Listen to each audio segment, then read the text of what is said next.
नमस्कार, तुम्हा सगळ्यांचं खूप मनापासून स्वागत करते आजच्या या नवीन ब्लॉग मध्ये। तर आज गडबड चालली आहे माझी, ती म्हणजे गावी जायची। तर गावाकडे जायचं झालं ना की सगळ्यांचंच असं होतं, पहिला लक्ष आपलं फ्रीजकडे जातं किंवा आपल्या भाज्या वगैरे किती शिल्लक आहेत किंवा किती राहिल्यात किंवा आपण येईपर्यंत काय काय राहू शकतं इकडेच आपलं लक्ष असतं।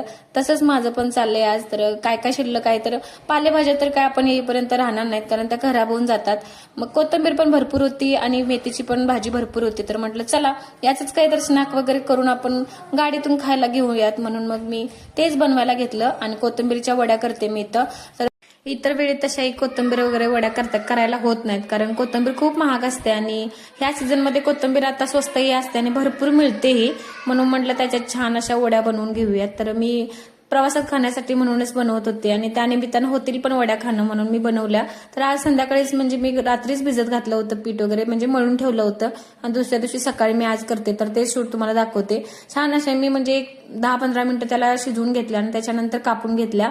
तुम्हाला तुमच्या साईजनुसार कशाही कापता येतात, म्हणजे तर मी बारीक साईज मध्ये अशा छान छान कापल्यात। तर बघा वड्या छान कापून तयार झाल्यात। आता आपण याला तळून घेऊयात। तर थोड्याशा तेलामध्ये अगदी मी तळून घेते आणि तळलेल्या छान लागतात, म्हणजे शालो फ्राय करण्यापेक्षा ह्या अशा थोडंसं जास्त तेल घातलं ना एकदम करकरीत होतात। तर माझ्या कोथिंबीर वड्या तयार झाल्यात। कशा वाटल्या तुम्हाला नक्की कमेंटमध्ये सांगा आणि तुम्हाला जर व्हिडिओ आवडला असेल तर व्हिडिओला लाईक करायला, चॅनेलला सबस्क्राईब करायला अजिबात विसरू नका। तोपर्यंत बाय।